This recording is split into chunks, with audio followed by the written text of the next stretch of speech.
So guys, hey, Nicole here. And we are here at Regent Heights, San Jose del Monte, Bulacan. Meron akong big updates. Like ano siya, baka sa channel ko ito, una nyong maririnig, okay? So kung ano ba yun, just continue watching kasi good news siya sa marami. So itong Regent Heights sa Barangay Poblacion San Ignacio Street, San Jose del Monte, Bulacan ay along the road. Meaning to say, bahay mo to, lakad ka sa entrance gate, sakaya na ng papuntang Manila, papuntang Quezon City. One ride sa lahat and 100-200% sa mga nagtatanong non-flooded area. Kasi po, yung dito na river, sobrang taas po nito. Never po yan kahit undoy pa. Never yung umabot man lang sa kahit kalahati or 1/4. Napakataas po ng harang. At ito, aesthetic to ng subdivision. Gagawan niya ng tinatawag nating jogging path. Kasi may amenities tayo dito. Kaya maganda kasi talaga namang mafe-feel mo pa rin yung nature, and then 400 plus lang yung units dito. So you're not gonna be crowded. Actually, if you are looking in San Jose del Monte, Bulacan na big house and lot, 3 bedrooms, 2 toilet and bath, perfect talaga itong Regent Heights.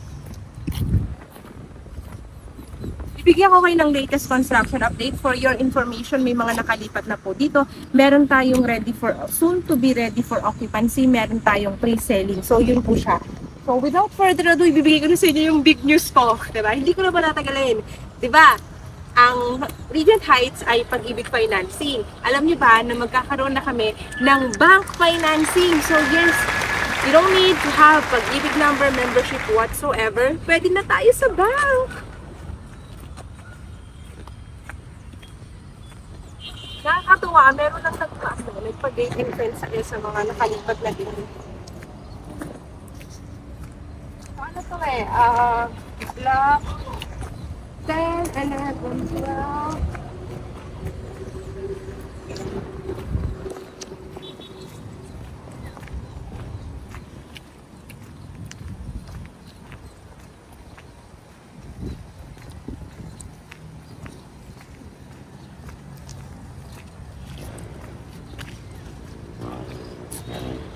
So, ayun nga guys, may nagpa-gate and fence.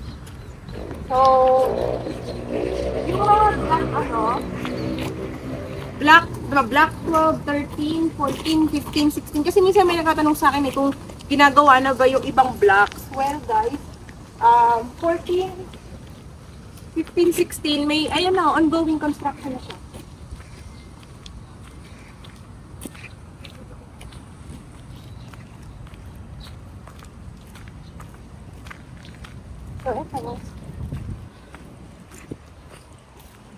So ito guys, ito yung small carport provision. Pag tinurn over siya, minimum lot area 50 square meter, inner unit na lang yung available natin ngayon.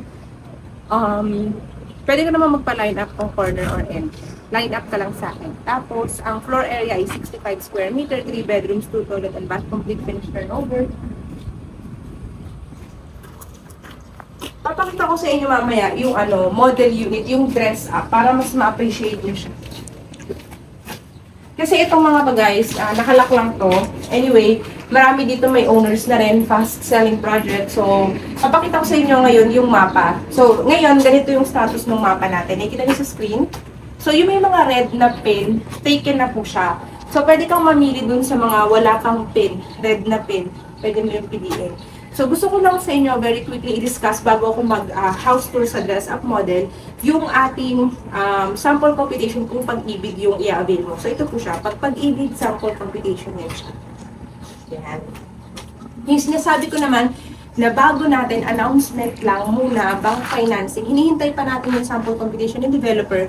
Pero, ang sabi, di ba, 15% down payment divided by 24 months, or kung yung 10 months mo soon to be RFO na yung kukunin mo, and then 85% loanable sa bank. So, ganun siya. So, kontakin mo ako kung gusto mo ng sample computation yan, kasi ngayon, hinihintay pa din namin yung official na release nung sample complication kapag sa bank ipapasok. Pero at least, good news po yan sa inyo kasi yung bank natin, 30 years, di ba? Like pag-ibig, pwede mo siyang ma-stretch up to 30 years. Tapos RCBC po yung ating gagamitin dito na bank finance. Malinaw po ba yun? So, samahan niyo ako. Kung napanood niyo yung channel ko or kung hindi pa, di ba? Tignan uli natin yung dress-up model ni Regent Heights Alexa Models. Diba? Tara! So guys, dress-up model house tour.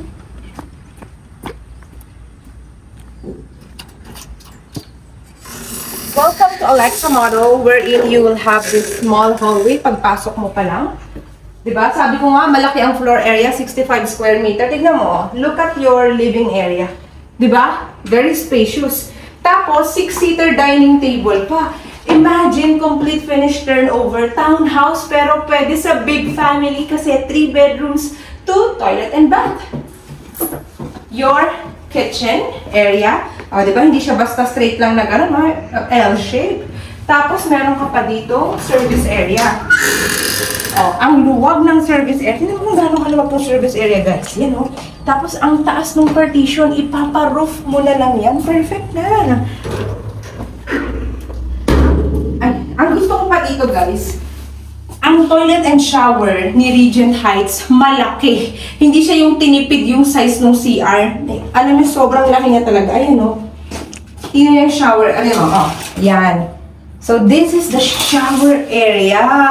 Toilet and shower with fixtures na yan, ha? Tapos dalawa pa CR mo, taas baba. O, ganito yung sa tiles niya. Kalahati is concrete, tapos steel to. And then kalahati is wood. Quality wood. Naka-tiles na rin yung second floor. Naka-partition na yung 3 kwarto. Dito ka muna sa hallway. Ang luwag ng hallway. So, tingnan mo. Ang spacious ng hallway niya, pwede mo pang lagyan ng ganitong effect, diba? Table. On the side, at bedroom number 1. Look at your bedroom number 1. Oh, ang ganda ng location natin, guys. So, along the road. Highway na po yan, main road na yan.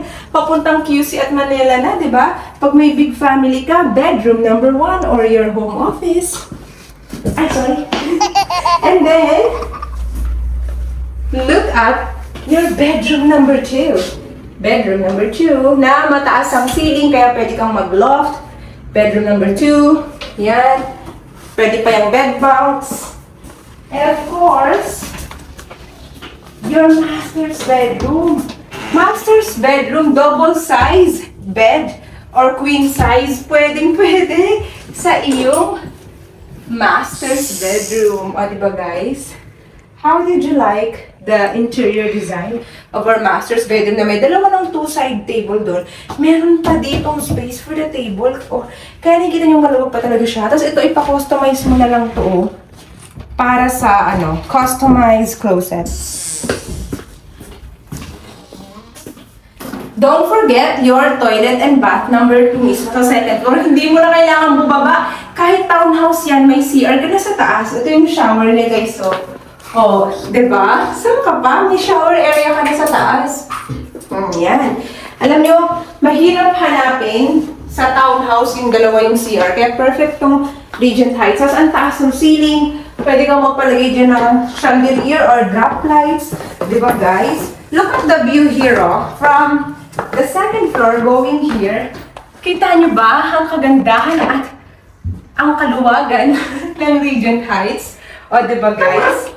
Nakita nyo naman, dito sa Regent Heights, guys, napakadali lang ng ating initial requirements. 2 valid IDs, proof of income, proof of billing, birth, or marriage certificate.